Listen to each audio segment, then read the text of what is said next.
शादी के 8 साल बाद रमा ने एक सुंदर बेटे राजा को जन्म दिया। इतने सालों बाद बेटा हुआ, इसलिए रमा उसे बहुत प्यार करती थी। उसे एक पल भी अपने से दूर नहीं करती थी। अब वो 4 साल का हो गया, तब भी रमा उसे हर समय हर पल अपनी आंखों के सामने ही रखती। सुबह का समय था, रमा राजा के साथ खेल रही थी। तभी उसका पति निखिल उसे आवाज लगाता है, रमा, मुझे देर हो रही है काम के लिए, मेरे खाने का डब्बा दोगी क्या? और हाँ, जरा जल्दी करो। अरे मैं तो खाने का डब्बा लगाना भूल ही गई। अभी जल्दी जल्दी कर देती हूँ, सब अभी तैयार कर देती हूँ, बस 2 मिनट। 2 मिनट? इसका मतलब तुमने अभी तक खाने का डब्बा तैयार नहीं किया? अब मैं काम पर क्या लेकर जाऊंगा? खैर छोड़ो, तुमसे बहस करना बेकार है। अभी तुम संभालो अपने बेटे को। इसका क्या मतलब? ये सिर्फ मेरा ही बेटा है क्या? तुम्हारा कुछ नहीं लगता क्या? ये भगवान ने इतने सालों बाद मुझे औलाद की खुशी दी और तुम ऐसे बोल रहे हो। मेरा वो मतलब नहीं था रमा, मैं बस ये बोल रहा हूँ कि बेटे को थोड़ा अपने आप भी खेलने दो और तुम घर की तरफ भी थोड़ा देखो। जब से राजा इस घर में आया है तब से तुम उसके अलावा किसी और को नहीं देखती। कभी वक्त पर नाश्ता नहीं देना, माँ को दवाई ना देना, घर में कितने काम होते हैं, सब यूं ही पड़े रहते हैं। माँ इस उम्र में काम करती अच्छी नहीं लगती। मुझे भाषण देने की जरूरत नहीं, मुझे पता है तुम सब मेरे बेटे से जलते हो।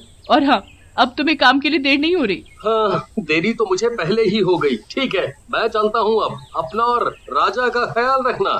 इतना बोलकर निखिल काम के लिए निकल जाता है, पर रमा को निखिल की कही बात बहुत चुभ जाती है, इसलिए वो राजा को छोड़कर घर के काम में लग जाती है। जब तक घर का सारा काम खत्म नहीं हो जाता तब तक मैं राजा को हाथ नहीं लगाऊंगी। अरे जिसे देखो यही बोलता रहता है कि मैं कुछ ज्यादा ही लाड करती हूँ अपने बेटे को।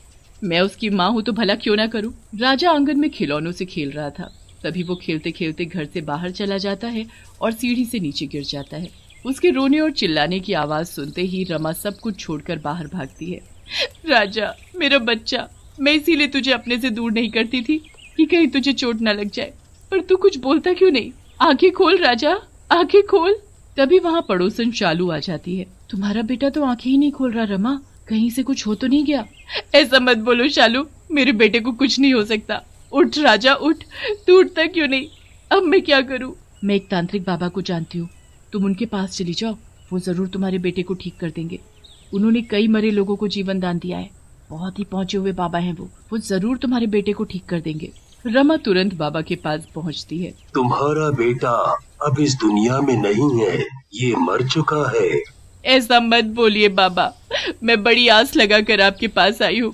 मैंने सुना है आप मरे हुए को भी जीवित कर देते हैं, तो आप मेरे राजा को भी जीवित कर दीजिए ना। हाँ, मैं इसे जीवित कर सकता हूँ, पर इसके बदले मुझे क्या मिलेगा?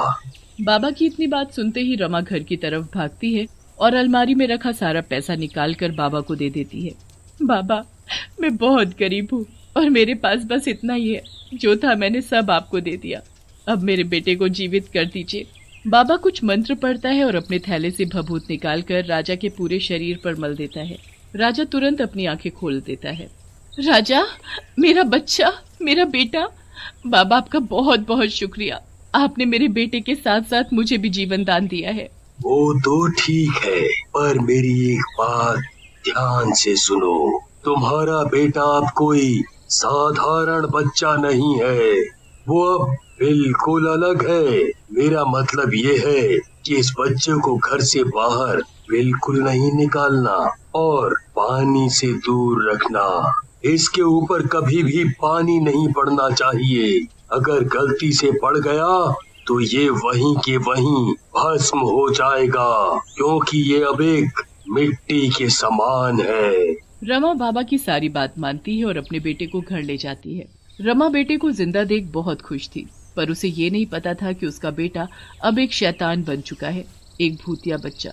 घर पहुंचते ही, ये सब क्या है बहू? राजा को इतना गंदा क्यों बना रखा है? इसके अंदर से कितनी बदबू आ रही है। जाओ पहले जाकर इसे नहलाओ, फिर मैं इसके साथ खेलूंगी। नहीं, मैं इसे नहीं नहला सकती, मतलब कि अभी नहलाऊंगी तो बेचारे को कहीं ठंड न लग जाए। अभी तो रमा बात को जैसे तैसे टाल देती है, पर आधी रात को जब सब सोए होते हैं तभी राजा उठ जाता है। उसकी आंखें लाल लाल हो जाती हैं और गुस्से से भरा हुआ वो चुपके से अपनी दादी के पास जाता है और सोती हुई दादी का गला दबाकर उसे मार देता है।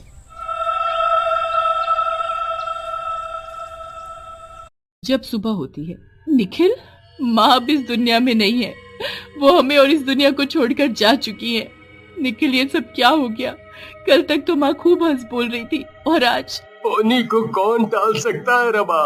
माँ वैसे भी बहुत बीमार रहती थी, अब हमें माँ का अंतिम संस्कार करना होगा। अंतिम संस्कार हो जाता है और कई दिन बीत भी जाते हैं। एक दिन रमा घर के बाहर कपड़े सुखा रही होती है, तभी वहाँ पड़ोस की बच्ची मुन्नी आती है। आंटी आंटी, क्या मैं राजा के साथ खेल सकती हूँ? हाँ हाँ, क्यों नहीं, राजा अंदर खेल रहा है, तुम वहीं चली जाओ।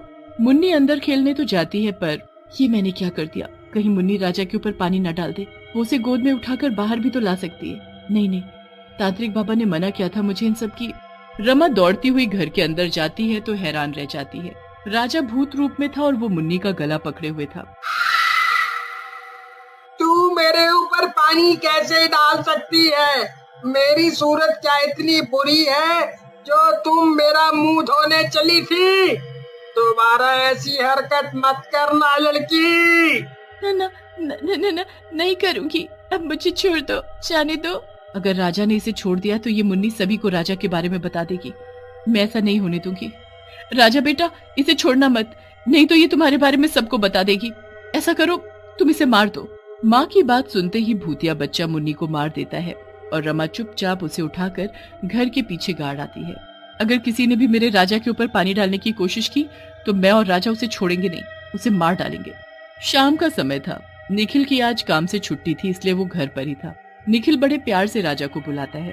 आजा मेरा बेटा, आज हम पूरा दिन अपने बेटे के साथ खेलेंगे, खूब सारी बातें करेंगे और घूमने भी जाएंगे बाहर। नहीं नहीं, बाहर नहीं, वो बाहर नहीं जा सकता। बाहर क्यों नहीं जा सकता? ऐसी क्या बात हो गई जो बाहर जाने से उसे मना कर रही हो? हम तो जरूर जाएंगे भाई। वो मैं इसलिए बोल रही थी कि हम ठहरे गरीब, हमारे पास दाल रोटी खाने के ही पैसे होते हैं बस। अगर ये बाहर गया तो खिलौने चॉकलेट लेने की जिद करेगा, कहाँ से दिलाओगे उसे वो सब? ठीक है, नहीं जाएंगे, हम घर पर ही खेलेंगे। निखिल राजा के साथ खूब खेलता है, पर खेलते खेलते राजा अचानक अलमारी खोल देता है। अलमारी में उसके पैसे न देखने पर वो बहुत गुस्से में आ जाता है। रमा, रमा, इधर आओ जल्दी, पैसे तो मैंने यहीं रखे थे, फिर कहाँ गए सब? वो मैंने खर्च कर दिए, और अब ये मत पूछना कि मैंने वो पैसे कहाँ खर्च किए। खर्च कर दिए? वाह, ऊपर से बोल रही हो कि मैं ना पूछूं। मेरी जिंदगी भर की कमाई तुमने यूं ही खर्च कर दी। तभी निखिल गुस्से में रमा को थप्पड़ मार देता है, पर माँ को मार खाते देख राजा को ये सब अच्छा नहीं लगता, इसलिए वो गुस्से से लाल हो जाता है और फिर से भूतिया बच्चा बन जाता है और निखिल का गला पकड़ लेता है। मेरी माँ को मारने की हिम्मत कैसे हुई तुम्हारी पिताजी? अब मैं नहीं छोड़ूंगा, मार दूंगा तुम्हें। रमा, ये राजा को क्या हो गया? ये भूत जैसा क्यों दिख रहा है? रमा, रमा, इसे बोलो कि मेरा गला छोड़ दे, मेरा दम घुट रहा है। नहीं माँ, इन्होंने तुम्हें थप्पड़ कैसे मारा? इसका बदला तो मैं लेकर रहूंगा।